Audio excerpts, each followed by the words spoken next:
Hare Krishna, sweet souls. Welcome to Bonnie Blues Lifestyle once again. Wishing you a great day ahead, absorbed in the divine love and consciousness of Lord Krishna, embodying his teaching and spirit. So basically there are some contributing factors which I'll share later on in this video which made my decision to visit Mayapur necessary this time. But little did I know that I will be visiting in the month of Kartik, which is considered auspicious in the Hindu calendar. Then I thought it might be Krishna's invitation, a chance for spiritual rejuvenation, an opportunity for self-reflection, a blessing from the divine. I have always thought of spending a day within the premises of ISKCON temple, immersed in spiritual practices, which would be a truly transformative experience. I always wanted to do the spiritual practices like attending the Mangal Aarti with the breaking of dawn, participating in Japa and Kirtan session, engaging with the devotees and having prasadam. And thanks to Krishna that my desire has been beautifully fulfilled, and that also with the special privilege of offering ghee diya in the month of Kartik, the month of Niyam Seva. It symbolizes surrender and devotion, purifies the heart and mind, invokes Krishna's blessing and guidance, strengthens spiritual connection. Now my visit to Mayapur was also a wonderful reunion, as I met one of my former colleagues who lives in Navadvip. She had been more of an elder sister than a colleague to me during my teaching days at Jagda's CBSE school. We shared laughter and challenges, mentorship, friendship, professional growth, and a lasting bond. এই যে আমার সাথে একজন দেখা করতে এসেছে, ইনি হচ্ছে খুব স্পেশাল একজন গেস্ট, যার সাথে আমি কত বছর আগে তীর্থাদি পড়ে যাবে, তুমি উল্টে পড়ে যাবে, 2013 থেকে 2013 থেকে না 2013 থেকে 2016 অবধি আমরা একসাথে, 15 অবধি একসাথে আমরা একটা সিবিএসই বোর্ড স্কুলে একই সাবজেক্ট। তো আমাদের খুবই খুবই খুবই কি জানো, বন্ধুত্বও বলবো না, ওর থেকে একটু বেশি, মানে আমাকে দিদি আর দিদি বলি আর কি, এতদিন soulmate.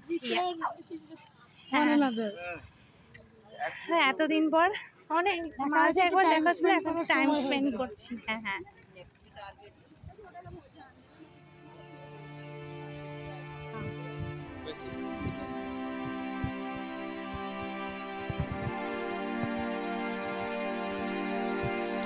We entered the temple's premises at about 10 o'clock. I was accompanied by Jolly, who is one of my colleagues. She was about to leave the temple at about 4:30 to board her returning train, as she had her little one back at home. I booked our room in Gita Bhavan with the help of a generous and kind devotee. And I must say that the Bhavan is indeed an affordable and wonderful place to stay.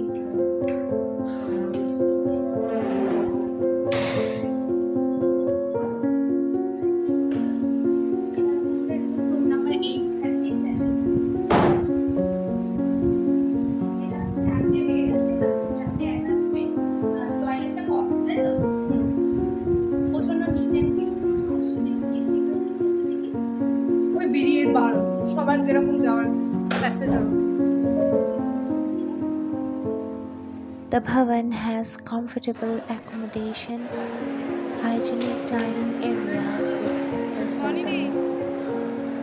As I was having lunch, baby girl was giving updates of my babies, Moses and Bios, back at home. By God's grace, they feel comfortable with her.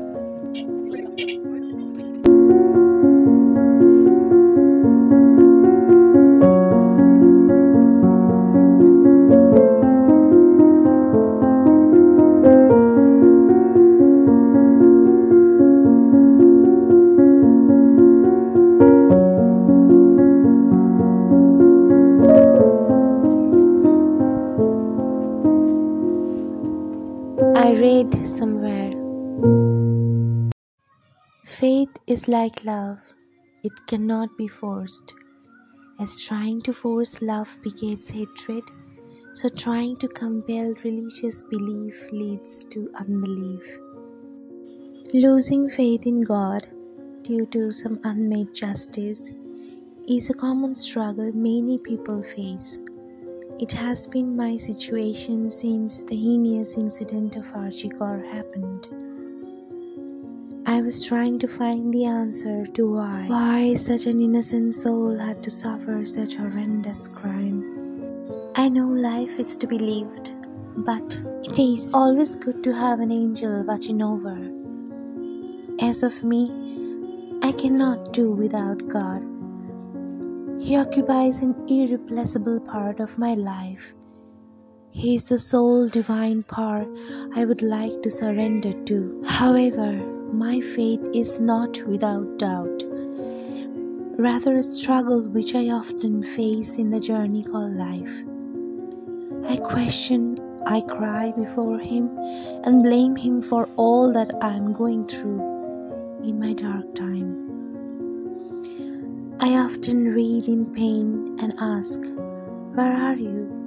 Have you forgotten me? I feel that you have abandoned me, God."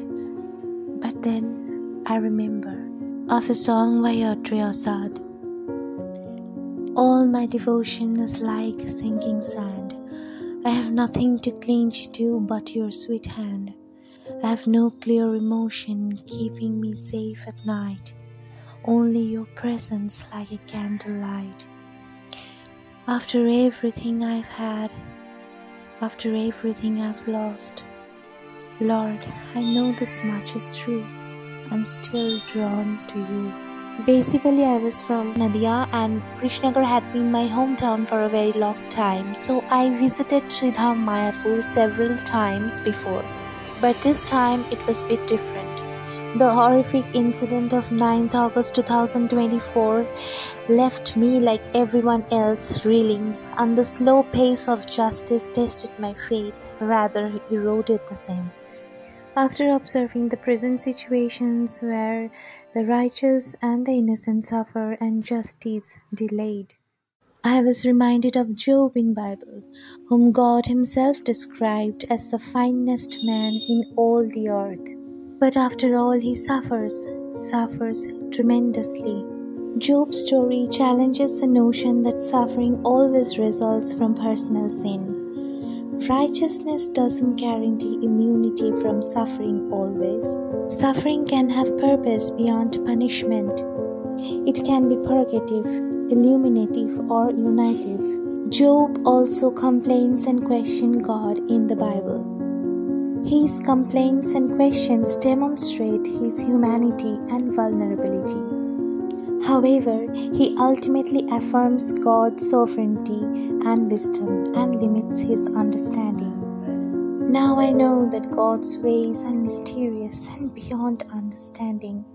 So whatever doubt I have, whatever painful situation I go through, still in the abyss of darkness, my soul says, I know it's taking time, but I will be waiting for your deliverance. So after all this visit was a homecoming for me, a retreat for my wandering soul, because He is my only deliverer. I studied somewhere that suffering on the spiritual path is a complex and multifaceted topic. There will be dark night for the soul.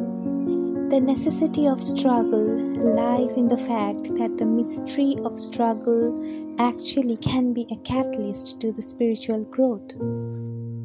According to Bhagavata Purana, suffering or distress can indeed lead to enlightenment, as it purifies the mind and heart, develops detachment from worldly attachments, fosters humility and surrender to the divine, cultivates compassion and empathy, prepares one's soul for the spiritual growth.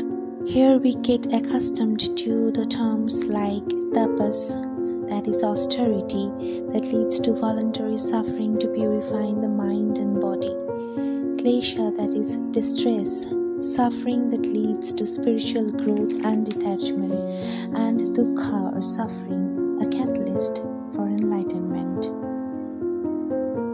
Here there are numerous instances that supports this idea or notion of suffering. We get to know from Ajamila's stories how suffering leads him to chant Lord Narayana's name, achieving liberation. In Dhruva Maharaja's story, we see suffering and austerity led him to realize God's presence. In Prahlada's stories, suffering at the hand of Hiranyakashipu strengthened his faith in the Lord. Now we are heading towards the Mayapur ISKCON Goshala. ISKCON Dairy Farming is among the very few other organizations that I support. International Society for Krishna Consciousness follows ahimsa or non-violence principles, ensuring compassionate treatment of cows in the dairy practices. I even noticed the bulls pulling the carts are very happy and well fed. I was a bit concerned before, but I didn't even notice the driver beating them while pulling the carts. Cows are allowed to live out their natural lifespan here. There are no exploitation. Cows are treated with respect and care. They practice organic and natural farming. Cows graze an organic pasture, promoting healthy living conditions. They take proper care of the calves. Male calves are raised and cared for, not sent to veal farms or slaughtered. ISKCON advocates for cows' protection, recognizing their sacred status in Hinduism. ISKCON Dairy Farming promotes humane treatment, higher milk quality, environmental sustainability, ahimsa values, local and ethical farming. Sweet souls, I'm not here to give you any answer to why sometimes things happen that leads to the tremendous suffering of the righteous and the innocent. But here I am to share with you my journey as a seeker, hoping that it might inspire and resonate with others who are struggling. Because somewhere deep in my heart, I draw solace from the quotes like, "The seeking is the finding, the journey is the destination," and the spirituality is not about being perfect, it's about being present.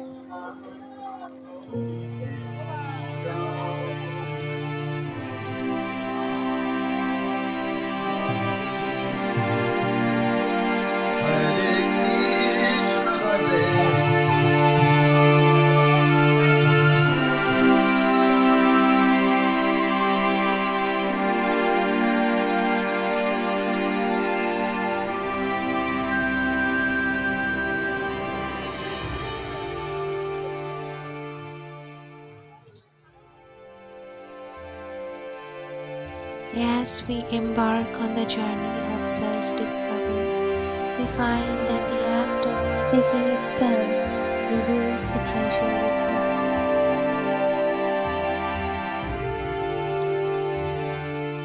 seek. Every step is the arrival at a new destination, filled with wonder and awe. The beauty of spirituality lies not in flawless execution, but in the gentle art of being present. Take care, sweet souls. Don't be afraid of the outward situation. May Krishna fills your heart with love and devotion. May He rejuvenate your faith and bestow upon you your inner peace. May He grant you wisdom and discernment. And may we all remember His saying in Bhagavad Gita, "Those who take refuge in me shall attain peace." Hari Bol. Radhe Radhe, sweet souls. Hare Krishna.